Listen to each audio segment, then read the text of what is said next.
Shri Ram ji Gurukul institute के YouTube channel पर आप सभी विद्यार्थियों का हार्दिक स्वागत है। विद्यार्थी, आज हम आपके सामने उपस्थित हैं हाई स्कूल गणित प्रश्नावली 1.3 के पहले क्वेश्चन के साथ। जैसा कि आप जानते हैं कि दिया गया है, सिद्ध कीजिए कि करणी में 5 एक अपरिमेय संख्या है। विद्यार्थी, परिमेय और अपरिमेय संख्या किसे कहते हैं, इसके लिए आप हमारी पिछली वीडियो को देख लीजिएगा जो हाई स्कूल के नाम से दी गई है, किंतु वह नंबर सिस्टम के सवाल है। यहाँ पर आज हम आपको सिद्ध करना सिखाएंगे कि आखिर करणी में 5 एक अपरिमेय संख्या कैसे है। मान लीजिए कि करणी में 5 एक परिमेय संख्या है, चूंकि वो अपरिमेय कह रहा है सिद्ध करने के लिए, तो हम विरोधाभास विधि से सिद्ध करेंगे। पहले ही मान लेते हैं, जैसे कि माना कि करणी में 5 एक परिमेय संख्या है। जब करणी में 5 एक परिमेय संख्या है तो आपको पीछे पढ़ाया जा चुका है कि परिमेय संख्या किसे कहते हैं। आप जानते हैं कि वे संख्या है जिन्हें हम p/q के रूप में व्यक्त कर सके, जहां p तथा q पूर्णांक हो और q बराबर नॉट 0 हो, यानी कि p/q के रूप में लिख सके तथा q बराबर नॉट 0 हो, p और q जो है कि पूर्णांक हो। तो यहाँ पर हम करणी के 5 बराबर मान लेते हैं x/y। भाई, करणी में 5 जब एक परिमेय संख्या हमने मान लिया तो इसका जो परिमेय रूप होगा, माना कि वो x/y के रूप का हो। इसके बाद विद्यार्थी देखिए, यहाँ पर आपको एक चीज और भी मानना है कि x और y, जहां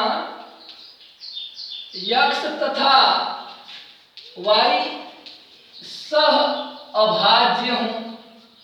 सह अभाज्य होने से क्या तात्पर्य है, सह अभाज्य के लिए भी आप नंबर सिस्टम पढ़िएगा तो आप पाएंगे कि दो ऐसी संख्याएं जिनका उभयनिष्ठ गुणनखंड मात्र 1 हो। जैसे मान लीजिए कि 4 और 5 हैं, तो जब आप इनका गुणनखंड करेंगे तो 4 का देखिए 1 है और 4 मतलब 2 है और उसके बाद 4 है, मतलब 3 गुणनखंड 4 के हैं। और 5 का आप देखेंगे तो 1 है और 5 है। दोनों में देखिए कि कौन सा गुणनखंड मिल रहा है दोनों में, तो आप पाएंगे कि 1 है। तो जिन दो संख्याओं का उभयनिष्ठ गुणनखंड मात्र 1 हो उन्हें हम सह अभाज्य संख्या कहते हैं। इसको आप बहुत गहनता से देखिएगा, इसी पर इसका परिमेय और अपरिमेय होना निर्भर करता है। तो आगे आप देखिए, इसमें जब करणी में 5 बराबर x/y के मतलब परिमेय का रूप का होगा, यहाँ पर हम दोनों पक्षों का वर्ग करेंगे।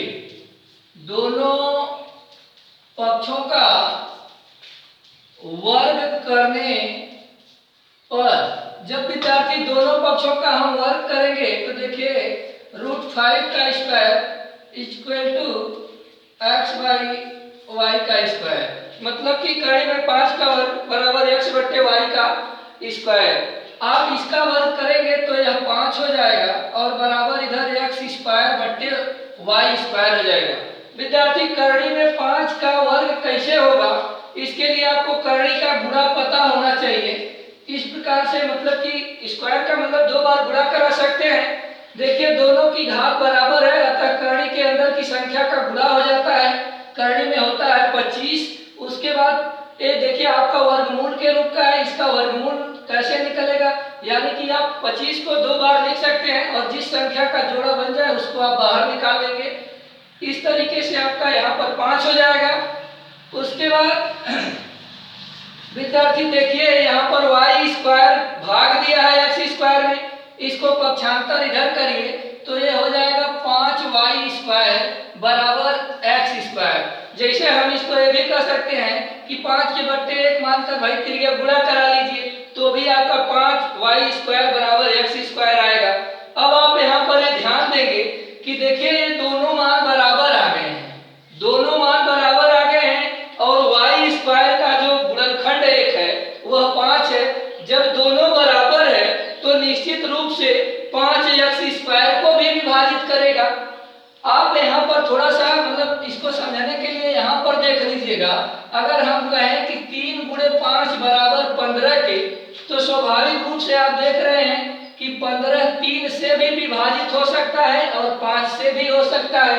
इस 3 गुणे 5 करेंगे तो भी 15 हो जाएगा, तभी तो 15 बराबर 15 के होगा। इस प्रकार मतलब यहाँ पर हम यह दर्शाने की कोशिश कर रहे हैं कि जब दोनों मान बराबर है तो निश्चित रूप से 5 जो है एक्स स्क्वायर को विभाजित करेगा। तो आप इसको आप लिखेंगे, अतः या फिर यहाँ पर 5 एक्स स्क्वायर को विभाजित करता है, या फिर आप ये भी कह सकते हैं कि 5 जो है एक्स स्क्वायर का एक गुणनखंड है।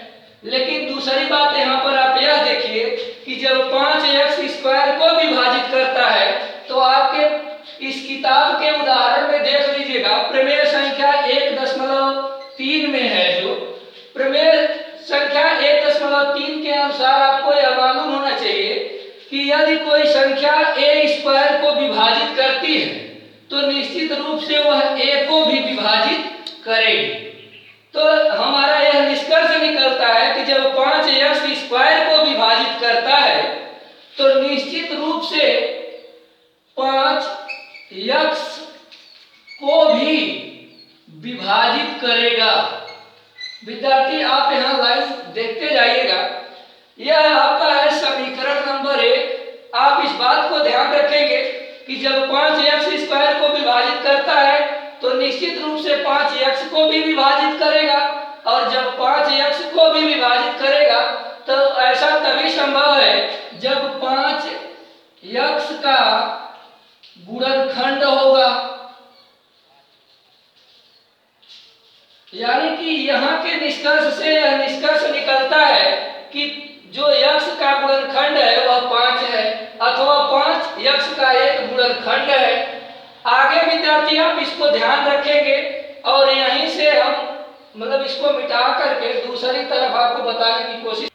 विद्यार्थी देखिए, ये 2-3 पॉइंट आपको देखने के लिए हम यहाँ पर नोट कर दिए हैं। जैसा कि आपने समीकरण 1 में देखा कि 5y स्क्वायर बराबर एक्स स्क्वायर क्या आया, तो हमने निष्कर्ष निकाला कि 5 एक्स स्क्वायर को विभाजित करता है। जब 5 एक्स स्क्वायर को विभाजित करता है तो प्रमेय संख्या 1.3 के अनुसार 5 एक्स को भी विभाजित करेगा, और जब 5 एक्स को भी विभाजित करेगा तो ऐसा तभी संभव है जब 5 एक्स का एक गुणनखंड हो, और जब 5 एक्स का एक गुणनखंड हो तो विद्यार्थी आप देखिए, आप यहाँ पर एक चीज ये दर्शा सकते हैं, अतः जो है कि आपका x बराबर 5q के ये यूक्लिड प्रमेय के अनुसार है। जब 5x को पूरी तरीके से विभाजित करता है तो आखिर q को हम पीछे आप जानते हैं कि भागफल के रूप में मानते हैं। तो जब यहाँ मतलब q होगा ना, इसका आखिर भागफल होगा तभी तो x को विभाजित करेगा। तो हमने यहाँ पर एक संख्या q ले लिया, माना कि इसको हम दर्शा सकते हैं x बराबर 5q से। जब 5q से दर्शा सकते हैं उसके बाद विद्यार्थी आप जो है यहाँ पर इसका x बराबर 5q को लिख सकते हैं। तो देखिए x का मान समीकरण 1 में रखने पर, तो जब एक समीकरण क्या है भाई, देखिए समीकरण नंबर 1 है 5y स्क्वायर बराबर एक्स स्क्वायर। जब 5y स्क्वायर बराबर एक्स स्क्वायर के, तो आप x का मान यहाँ पर रखिए, 5y स्क्वायर बराबर x का मान हम यहाँ पर रख रहे हैं 5q। इसका वर्ग करेंगे तो आप पाएंगे कि 5y स्क्वायर बराबर 25q स्क्वायर। 5 यहाँ देखिए गुणा किया है, उधर जाएगा तो 25 में भाग देगा, यहाँ पर आपका हो जाएगा 5 बचे 25 यानी कि 5q स्क्वायर। विद्यार्थी यहाँ पर देखिए कि ये दोनों मान फिर पिछली स्थिति की भाग बराबर हो गए, जहां से हम यह निष्कर्ष निकाल सकते हैं कि जब ये दोनों मान बराबर हैं और q स्क्वायर के गुणनखंड में 5 है तो निश्चित रूप से y स्क्वायर के भी गुणनखंड में 5 शामिल होगा, और जब इसके गुणनखंड में शामिल होगा तो हम यह कह सकते हैं यहाँ 5y² को विभाजित करता है। विद्यार्थी जब 5y² को विभाजित करता है तो प्रमेय संख्या 1.3 के अनुसार, जैसा कि आपको बताया गया कि जब कोई संख्या a² को विभाजित करती है तो निश्चित रूप से वह a को भी विभाजित करती है। तो यहाँ जब 5y² को विभाजित करता है तो निश्चित रूप से 5y को भी विभाजित करेगा। और जब 5y को भी विभाजित करेगा तो हम देख रहे हैं कि 5y को भाई विभाजित तभी करेगा जब 5y का एक गुणनखंड होगा।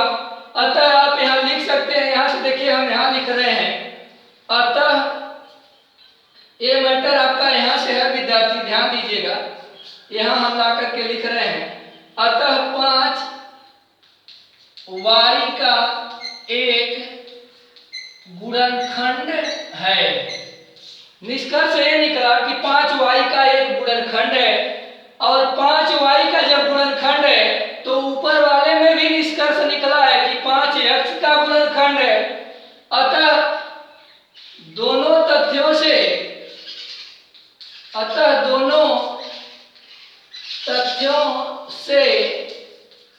स्पष्ट होता है कि 5x तथा y का उभय निष्ठ गुणनखंड है।